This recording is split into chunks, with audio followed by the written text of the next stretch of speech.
minutes na? 7. Okay. Alright. Apade.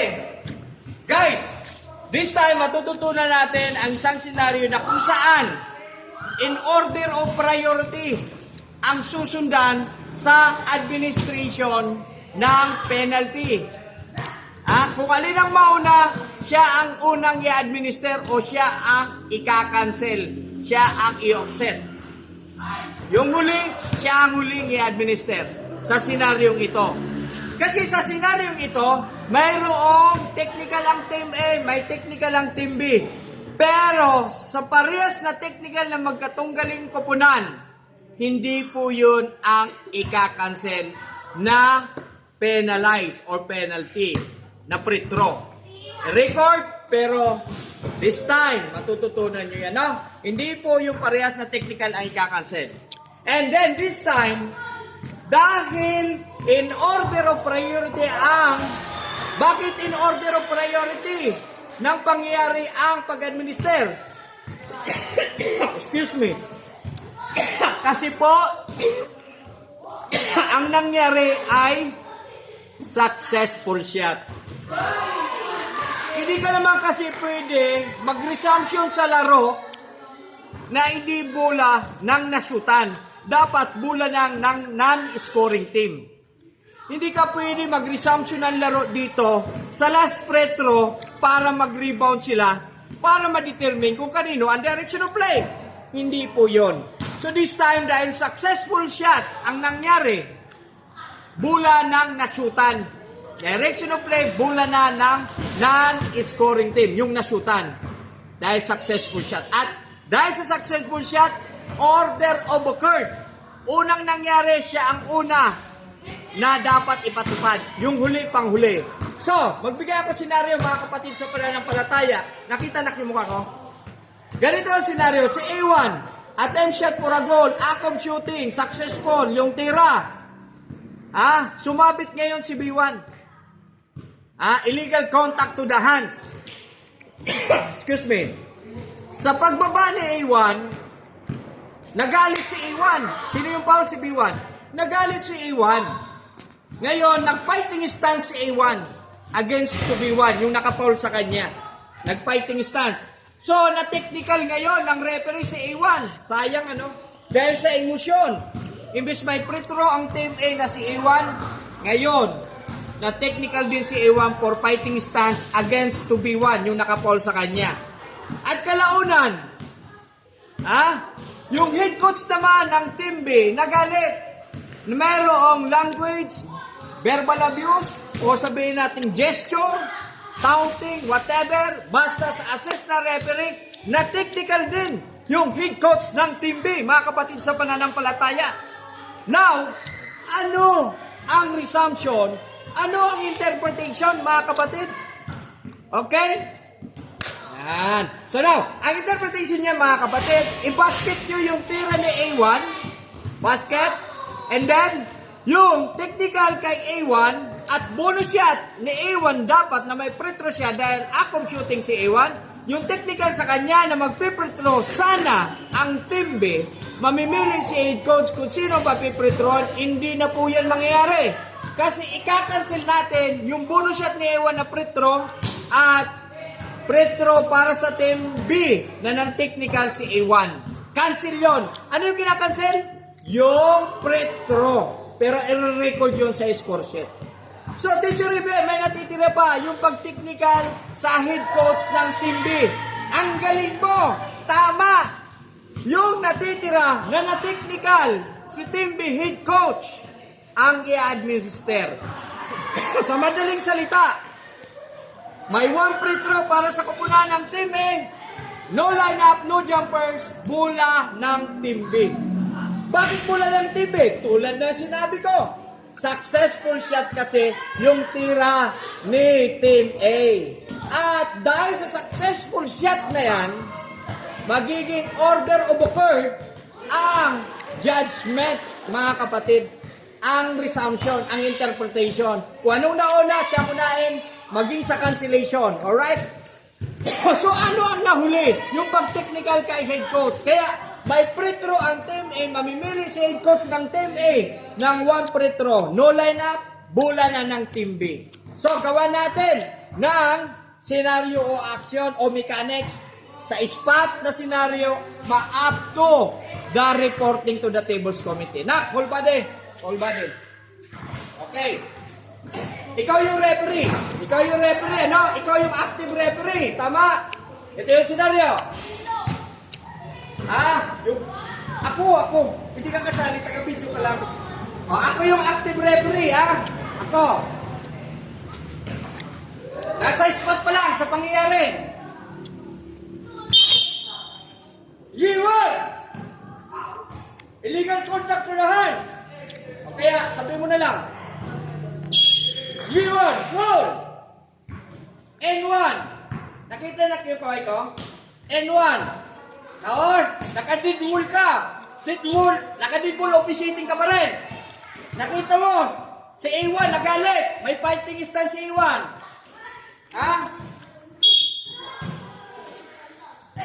Leo. Okay. Dalhin mo yung nag-aaway sa bench nila. Okay?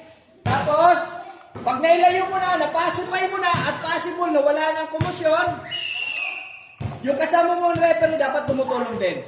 Wala ng komosyon, ituro mo na si A1. Technical A1. Technical A1 for fighting stance. Tinuro mo na si A1, tama?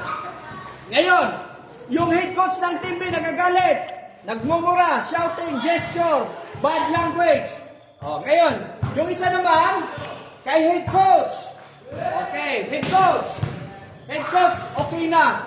Natawagan na si A1 ng technical foul. At hindi pa rin tumitigil si head coach. Hindi pa tumitigil si head coach, ano? Technical ka na. Technical. Head coach. Verbal abuse, disrespectful, shouting, or gesture, kaya technical. Yan Okay, siyempre mananahimik na yan. Kailangan nyo nagaganon kayo. Kailangan nyo kamay gumaganon para nakikita lang nanonood. Lapit na konti. Hop. Para nakikita lang nanonood kung anong ginagawa sa inyo ng head coach. Kasi hindi yan naririnig, lalo na sa social media, sa camera. Hindi naririnig ng mga nanonood kung ano ang sinisigaw ng head coach maging player. Kaya dapat tayong referee defensive. Head coach, okay na, na-technical na po si A1. Pag ayaw pa rin tumigil ni head coach, technicalin mo na. Head coach, technical, Team B. Disrespectful shouting. Gesture. Bad words. Okay? At huwag kayo ng technical na ganon. Huwag yung tatakbuhin nyo pa. At huwag kayo nagte-technical na lalapitan mo yung player. Ang iba kasing mga referee nagte-technical ganito. Sa mukha, tapos i-eyes to eyes pa yung player, gaganunin yung player. Okay, head coach, gaganunin yung... Anak, ako lalapit anak, steady ka lang. Ang gagawin, eyes to eyes pa yung technical nyo, kaya head coach, from bottom to up, paa hanggang ulo, gaganunin no.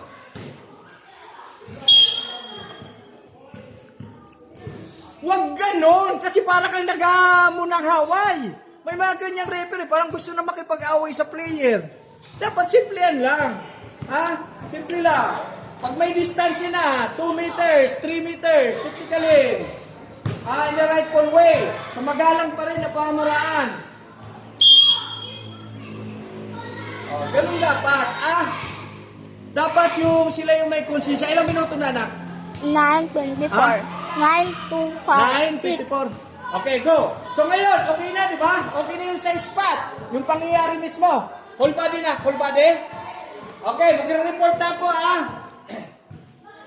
hindi muna, huddle kayo, huddle. Huddle muna, huddle kayo. Okay, half body. Lapit.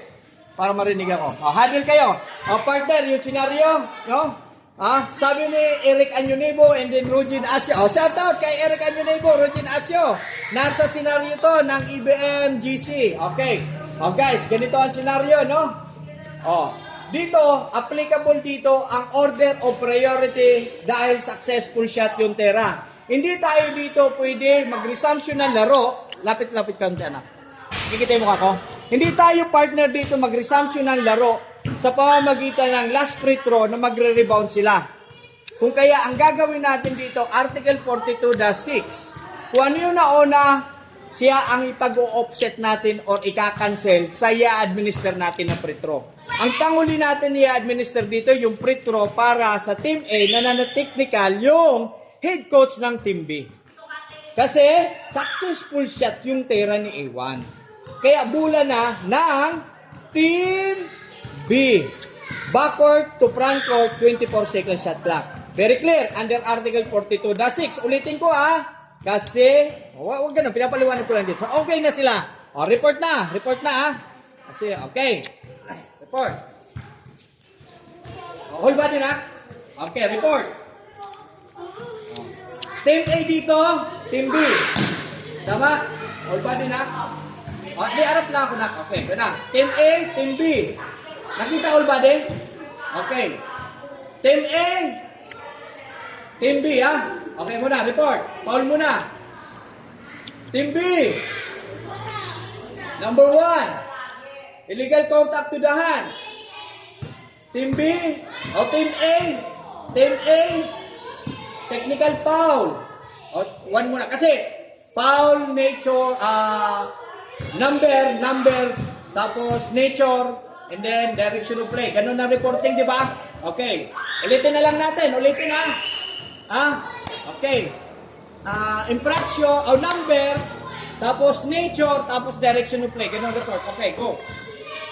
Report, all body na ka. Okay. Team B. Okay. And then, number 1, illegal contact to the hand. Team A. Number 1, technical. For fighting stance. Oh, yan So wala akong binigay ng mga 1 free throw sa bawat kupunan kasi cancel yung free throw. For fighting stance, dapat sa pagbigay ng technical, pinapaliwanag nyo kung ano yung nature. Kaya may verbal din sa pag-report, hindi lang sa spot. Kamo, fighting stance. No? Team A, number 1, fighting stance. Yung parehas po yan, akong shooting na foul si B1 at saka na technical si A1, offset, cancel po ang free throw nila. I-record lang sa score sheet. Okay? Huwag masyadong malayo. Nakikita pa rin ako. Cancel lang po. All body nakikita? Kasi baka hindi ako marinig cancel lang po. Offset yung free throw, offset, ika-cancel natin, i-record lang. So mayroon pa isa. Team B. Okay, head coach, technical, disrespectful, o sabihin natin, shouting, or gesture, or language, bad language. 1 free throw, Team B, head coach, technical. Paliwanag mo na, gesture, bad language. 1 free throw, 1 free throw, no line up, 1 free throw para sa Team A, no line up. Direction of play, bula ng Team B. And then, bula ng Team B, backward to front court, 24 second shot clock. Okay na, no? Intayin mo si tables committee kung may tanong siya. Wala. Kung clear na, okay na. Direction of play ka mo, Team B, 24 second shot clock, backward to front court. Ngayon, puntahan nyo na. Punta ka, lakad. All body na. Team A. Doon pala yung Team A. Team A, head coach. Sino papipretrain nyo sa technical na natawagan si head coach? Alright? Ganon. Okay? Head coach ng Team B. Ganito. Papretro ka na. No line up. Bola ng Team B. 24 second shot clock. End line and through end. Now, this time. Doon na magtatanong. Anong minuto na 14:40. 14:42. 14:42. Ngayon, doon na magtatanong kung ano yung clarification ng referee, ng players, ng coach. Paliwanag nyo na. Kasi magka-clarification yan about sa admin. Okay? Bye-bye. Thank you.